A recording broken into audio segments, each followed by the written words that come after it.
हाँ डेवलपर्स, कैसे हो आप सब। मैं हूं शुभम वर्मा और आज हम लोग एक काफ़ी इम्पॉर्टेंट इंटरव्यू क्वेश्चन देखने वाले हैं जो कि है नोड जेएस सिंगल थ्रेड होता है या फिर मल्टी थ्रेड होता है। और शायद अगर आप नोड जेएस की तैयारी कर रहे हैं तो मुझे नहीं लगता कि मुझे बताने की ज़रूरत है कि ये इंटरव्यू क्वेश्चन कितना इंपॉर्टेंस रखता है अपने आप में। क्योंकि अगर आप नोड जेएस का इंटरव्यू देने जा रहे हो तो काफ़ी ज़्यादा चांस होता है कि आपसे ये क्वेश्चन जरूर पूछा जाए कि नोड जेएस सिंगल थ्रेड होता है या मल्टी थ्रेड होता है।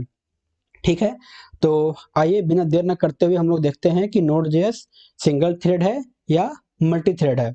अच्छा, वीडियो में आगे बढ़ने से पहले बस आपसे एक छोटी सी रिक्वेस्ट रहेगी कि अगर आपको मेरा वीडियो पसंद आ रहा है तो प्लीज़ हमारे वीडियो को लाइक जरूर करें और हमारे चैनल को जरूर सब्सक्राइब कर लें। ठीक, तो आगे बढ़ते हैं।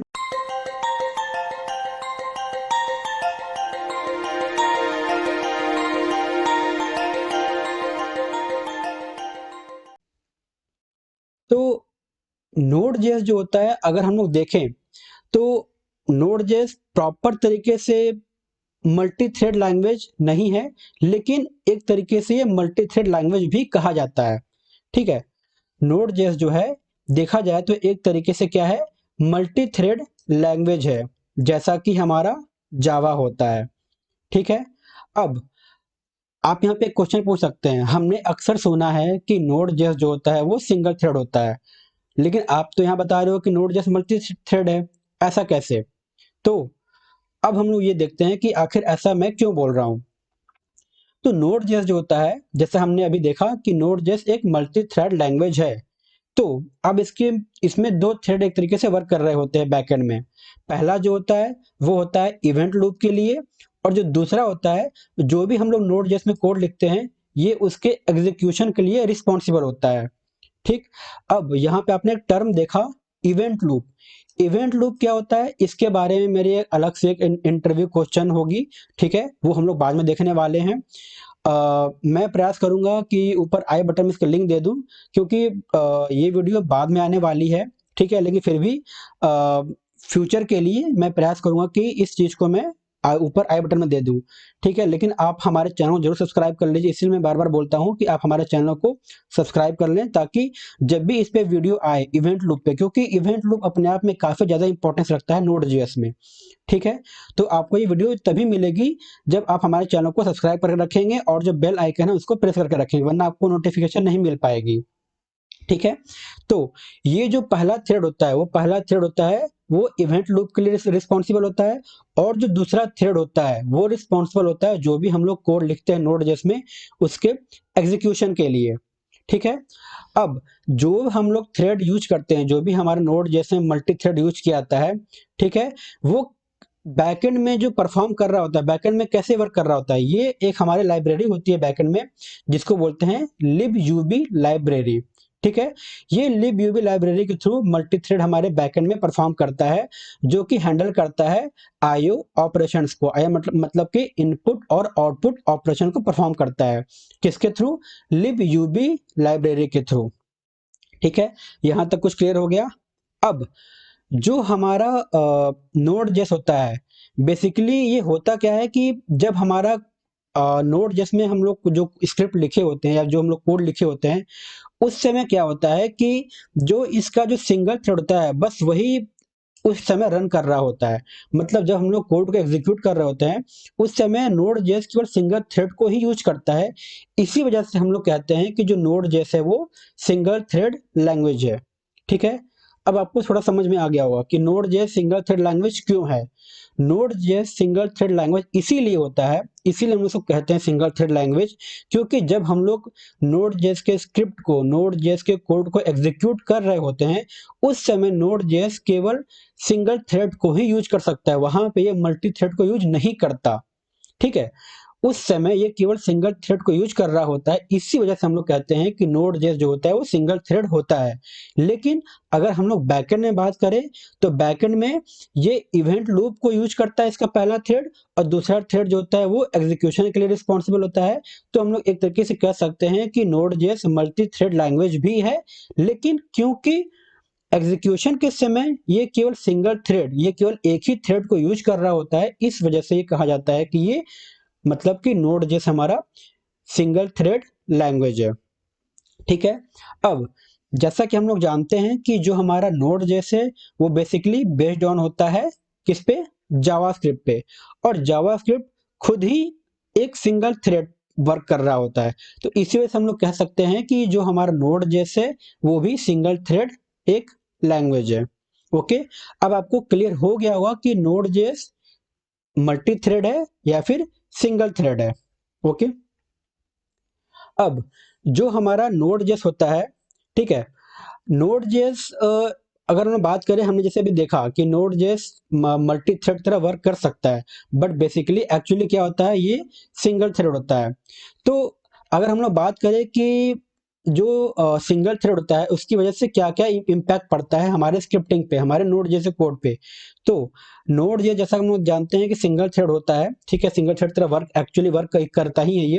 तो इसकी वजह से क्या होता है कि जो भी हमारे हैवी कैलकुलेशंस होते हैं, जो भी हम लोग कैलकुलेशन करते हैं अपने स्क्रिप्टिंग में, काफ़ी हैवी कैलकुलेशन, या फिर इमेज को रिसाइज करना, ठीक है, या फिर वीडियो कंप्रेशन, तो इस तरीके के जो हैवी वर्क होते हैं, जो हैवी परफॉर्मेंस होते हैं, वो सब काम हम लोग सिंगल थ्रेड में नहीं कर सकते। मतलब कि जो हमारा नोड जेएस कोड होता है ये इस चीज के लिए नहीं बना हुआ होता, ये इस चीज को हैंडल करने के लिए रिस्पॉन्सिबल नहीं होता है। तो मतलब कहने का मतलब ये है कि जो भी सीपीयू इंटेंसिव वर्क होते हैं, मतलब ऐसा टास्क जहां पे काफी हैवी सीपीयू का यूटिलाइजेशन हो रहा होता है, काफी ज्यादा अमाउंट में सीपीयू का हम लोग वर्क कर रहे होते हैं, काफी ज्यादा सीपीयू का हम लोग यूटिलाइज करना चाहते हैं, वहां पे हम लोग सिंगल थ्रेड या फिर कह सकते हैं नोड जेएस का हम लोग यहाँ पे यूज नहीं कर सकते हैं। तो आप यहाँ पे एक क्वेश्चन पूछ सकते हैं, तो क्या हम लोग, जैसा अभी आपने बताया कि सीपीयू का हम लोग फुल यूटिलाइजेशन नहीं कर सकते हैं, तो क्या नोड जेएस में ऐसा कोई तरीका नहीं होता है कि हम लोग सीपीयू का फुल यूटिलाइजेशन कर सके? तो अब हम लोग इसको आगे देखते हैं कि क्या हम लोग नोड जेएस में सीपीयू का, सपोज करें जैसे हम लोग जानते हैं कि सीपीयू में 2 कोर होते हैं, 4 होते हैं, 6 होते हैं, या फिर 8 कोर भी होते हैं। तो अब क्योंकि नोड जेएस तो हमारा सिंगल थ्रेड होता है, तो हम लोग क्या ऐसा कर सकते हैं कि हम लोग सीपीयू के पूरे थ्रेड को, पूरे जो भी सीपीयू का हाई परफॉर्मेंस, इसको हम लोग यूज कर सके? ये हम लोग अब आगे देखते हैं। तो अगर हम लोग यूज करना चाहें सीपीयू के पूरे प्रोसेस को, पूरे जो भी उसकी पावर्स को यूज करना चाहें, उस केस में हम लोग यूज करते हैं क्लस्टरिंग। ठीक है, एक टर्म होता है क्लस्टरिंग, हम लोग इसका यूज करते हैं अगर हम लोग सीपीयू के पूरे परफॉर्मेंस को यूज करना चाहे तो। क्लस्टरिंग क्या करता है, बेसिकली एक तरीके का चाइल्ड प्रोसेस होता है। ठीक है, एक तरीके का चाइल्ड प्रोसेस होता है। अब ये क्लस्टरिंग पे हमारी एक अलग सी वीडियो है, मैं इस पे प्रयास करूंगा कि आपको ऊपर आई बटन में इसका लिंक दे दूं, जिससे आप ये जान जाओ कि क्लस्टरिंग एक्चुअली में वो होता क्या है और ये कैसे वर्क करता है। ठीक है, और एक दूसरा एक और टर्म होता है जिसको हम लोग बोलते हैं वर्कर थ्रेड्स। ठीक है, तो इन इन दो तरीकों से हम लोग नोड जेएस में मल्टी थ्रेडिंग का यूज कर सकते हैं सीपीयू के पूरे पावर को यूज करने के लिए। ठीक है, अब ये जो हमारा टर्म है चाइल्ड प्रोसेस, ठीक है, ये चाइल्ड प्रोसेस जो हमारा नोड जेएस का जो वर्जन आया था 0.10, उसमें इसको ऑलरेडी इंट्रोड्यूस कर दिया गया था। ठीक है, और जो हमारा क्लस्टरिंग का वर्जन आया, जो आई मीन जो हमारा क्लस्टरिंग था, इसको इंट्रोड्यूस किया गया था नोड जेएस के वर्जन 4 में। ठीक है, तो अब यहाँ पे कुछ चीजें हम लोग और देखते हैं, मतलब कुछ एक पॉइंट है वो हम लोग इसको और देखते हैं, जैसे कि यूजिंग चाइल्ड प्रोसेस और worker thread to implement multi threading will only work for synchronous JavaScript code. मतलब कि जो भी हमारा चाइल्ड प्रोसेस हम लोग यूज कर रहे होते हैं, या फिर जो भी हमारा वर्कर थ्रेड होता है, अगर हमें इसको यूज करना है अपने नोड जैसे मल्टी थ्रेडिंग के लिए, तो ये तभी वर्क करेगा अगर हमारा जो कोड होगा वो सिंक्रोनस होगा। मतलब जो हमारा जावास्क्रिप्ट कोड अगर सिंक्रोनस होगा तभी हम लोग इसको परफॉर्म कर सकते हैं। किस चीज के लिए, अगर हमें कोई हैवी ड्यूटी एक्टिविटी परफॉर्म करना है, अगर हमें कोई हैवी परफॉर्मेंस करना है, जैसे हमने पीछे देखा था हैवी कैलकुलेशन हुआ, या फिर इमेज को रिसाइज करना, ठीक है, या फिर हमारे वीडियो को कंप्रेस करना, इस टाइप के जो हैवी परफॉर्मेंस होते हैं, हम लोग इस चीज को तभी यूज कर सकते हैं अगर वो एक तरीके से सिंक्रोनस हो। ठीक है, अब इसमें एक और है जो हमारा क्लस्टरिंग होता है, जैसे हमने देखा कि क्लस्टरिंग पे हमारी एक ऑलरेडी वीडियो बनी हुई है, तो वो वीडियो आपको मैं प्रयास करूंगा कि आपको ऊपर आई बटन में दे दूं। ठीक है, अच्छा, इसमें एक चीज और है कि अगर आप लोग चाहे वो सिंगल थ्रेड यूज करें, चाहे आप लोग जैसे हमने देखा कि मल्टी थ्रेडिंग अगर हम लोग यूज करते हैं, तो इसका आपको जब आप स्क्रिप्ट अपना स्क्रिप्ट रन कर रहे होंगे या फिर अपना जो स्क्रिप्ट होगा अगर आप उसको एग्जीक्यूट करने जाएंगे, तो आपको उस पर ज्यादा फर्क दिखाई नहीं देगा। आपको ऐसा नहीं लगेगा कि आपकी ये स्क्रिप्ट जो थी वो 0.1 सेकंड में एग्जीक्यूट हो गई और 0.2 सेकंड में एग्जीक्यूट हो गई, आपको इसका ज्यादा फर्क दिखाई नहीं देगा। लेकिन क्योंकि ये आपको तभी पता चलेगा जब आप काफी हैवी एप्लीकेशन जो आपका कह सकते हो कि हैवी परफॉर्मेंस वाला टास्क रहेगा, अगर आपको उसको यूज करना है, अगर आपको उस पर परफॉर्म करना है, तभी आपको ये थोड़ा बहुत असर दिखेगा। वो भी काफी ज्यादा अगर हैवी अमाउंट में आपका कैलकुलेशन हो रहा होगा तो, वरना अगर वो छोटे अमाउंट में कैलकुलेशन होगा तो इसका आपको ज्यादा इंपैक्ट नहीं दिखेगा आपके एग्जीक्यूशन पे। अगर आप चाहे सिंगल थ्रेड यूज करें, चाहे आप मल्टी थ्रेडिंग यूज करें यूजिंग क्लस्टरिंग और वर्कर थ्रेड्स। ठीक है, तो उम्मीद है आपको क्लियर हो गया होगा कि जो हमारा नोड जेएस होता है वो सिंगल थ्रेड है या फिर मल्टी थ्रेड है, और अगर सिंगल थ्रेड होता है तो क्या हम लोग इसमें प्रॉब्लम आती है नोड जेएस में, और अगर हम लोग मल्टी थ्रेडिंग यूज करना चाहें तो हम लोग कैसे इसको यूज कर सकते हैं। ठीक है, तो आज के लिए बस इतना ही। अगर आपको वीडियो पसंद आए तो प्लीज लाइक, शेयर और सब्सक्राइब जरूर करें। आपका वीडियो देखने के लिए बहुत बहुत धन्यवाद।